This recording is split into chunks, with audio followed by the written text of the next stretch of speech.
Oh, hello, this is Tak Chung from Walk with Tak. Welcome to our YouTube channel. If you enjoyed this video, please like, subscribe, and share. Please feel free to write to me at walkwithtak@gmail.com if you have any question regarding to this video or any other video that I've posted in the past.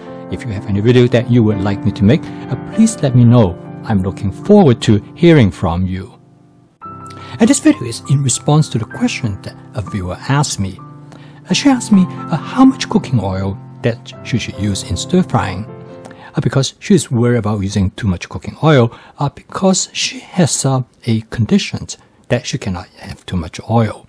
And my answer is that you can use as much or as little you want, and with my fast cooking system, with flavor chasing, advanced prepping, stir frying, and template-based cooking, I have provided you with the flexibility to cook with whatever amount of cooking oil that you would like. Now, of course, there are compromises that you have to make in regard to the amount of cooking oil that you use. And there's some pros and cons in regard to the role of cooking oil and how much will affect the flavor of your dish. Now, first of all, let me just briefly explain why it is important to add cooking oil during stir frying. Stir frying is basically a frying process. And frying is important because frying will be able to raise the temperature of the food to somewhere between 250 to 350 degrees Fahrenheit. Now, you cannot reach the temperature by boiling or steaming, and you can only achieve that because oil is able to reach that temperature. Now, why is it necessary for the food to raise to the temperature? Actually, the answer is all about flavor. Because when foods are raised to that temperature, what happens is that the molecules on the surface of the food ingredients, mainly the carbohydrates and the protein, will interact with each other. And they form a series of chemicals known as the Maillard chemicals. And this occurs because of the Maillard reaction. The Maillard chemical is important because it provides flavor that we human taste buds really enjoy. And this probably has to do with the ancient practice that in the early human history that barbecuing or cooking by fire lead to the formation of these molecules. And we probably evolved to enjoy these molecules. And this molecule provide food the type of flavor we actually look for. And instead of cooking in fire, you can raise the temperature of the food ingredients by frying them in oil. Because oil able to reach a temperature up to about 450 degrees before they start to dissociate. So the end result is that frying provides a wonderful opportunity for the food molecules to interact with each other to create this type of flavor.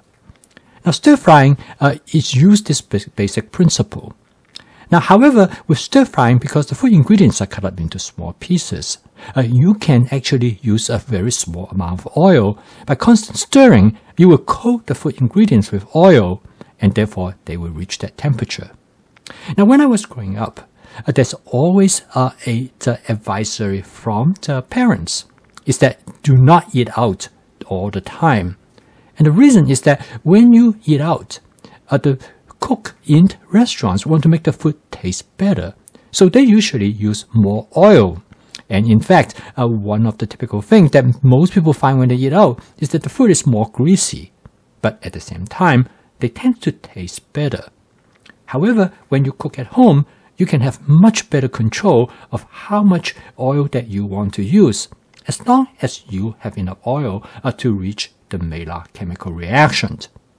And so consequently, when you cook at home, you can actually have a lot of flexibility in terms of the amount of oil that you want to use.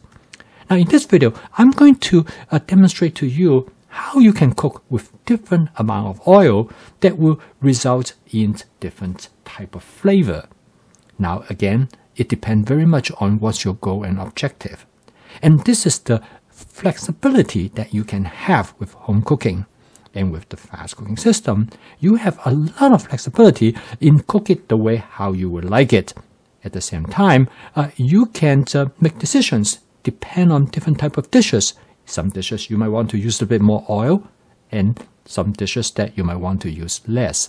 In fact, you can cook the same dish at different time point using slightly different technique. So let's go into how this actually take place. Now, I'm going to demonstrate to you how to cook a broccoli and carrot stir-fried dish. A very simple dish.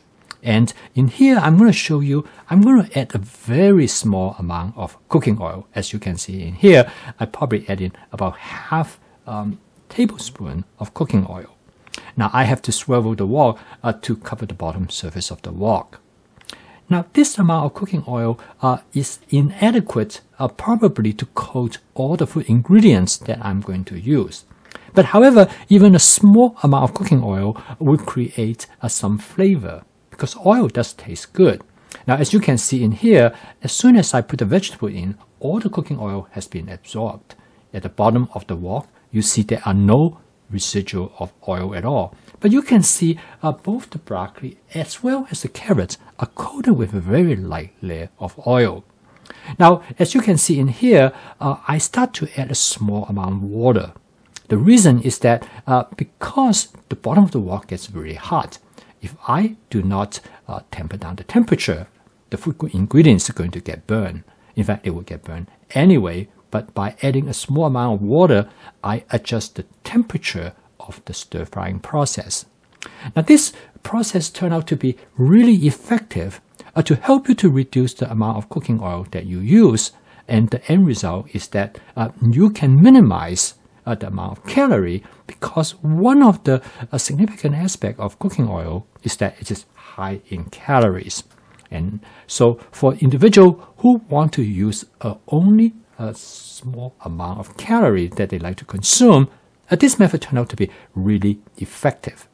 Now, as you can see, this method is using what I call a water-based stir-frying because you still stir-frying the food ingredients. By adding a small amount of water, you keep stirring it. The end result is that it will prevent the food from getting burned. So, in some way, you can consider this method is a combination of steaming and frying at the same time. Instead of using oil, you use water to modulate the temperature to prevent the food from getting burned. This method is quite clever for those individuals who cannot tolerate oil in their diet.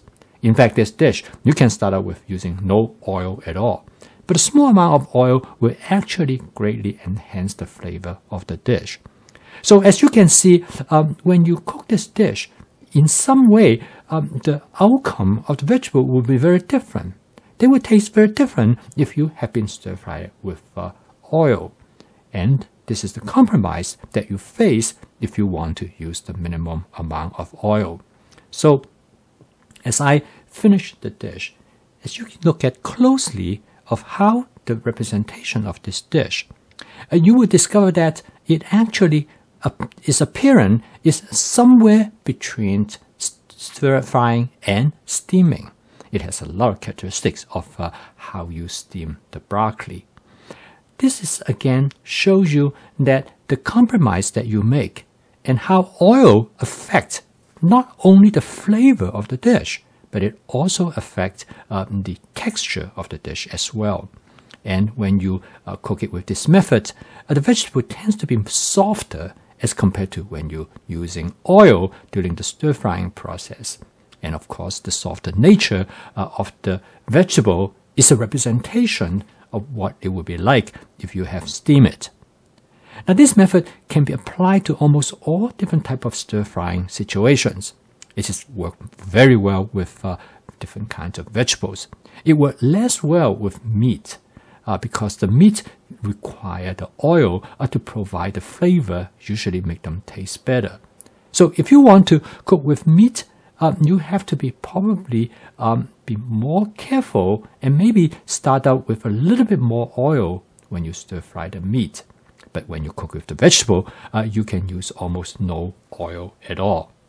Now, this approach provides a lot of flexibility for people who have dietary restrictions, just like my friend, because she cannot tolerate oil in the diet. And she has been using steaming as a method to cook most of her dishes, and she got kind of pretty bored with it. But with this method, she was able to make the dish taste more interesting. And of course, she can also cook it much faster, and she can season the dish differently as if she would have steaming it. So with my fast cooking system, you will find that there are a lot of possibilities and a lot of flexibilities. In the fast cooking system, because of the flavor chasing and template-based cooking, you can make adjustment to the flavor of the food ingredients that you have. And of course, with template-based cooking, you can use this template and make substitutions. This method will work very well with other type of vegetables as well, all the way from Brussels sprouts to cauliflower and snow peas. I post a video each day. My goal is to help you to make home cooking as part of your daily routine. And with this approach, you will be able to put a meal on the table in less than 30 minutes. And by using this cooking method with the fast cooking system, which will allow you to have a system to make almost any type of dish that you would like.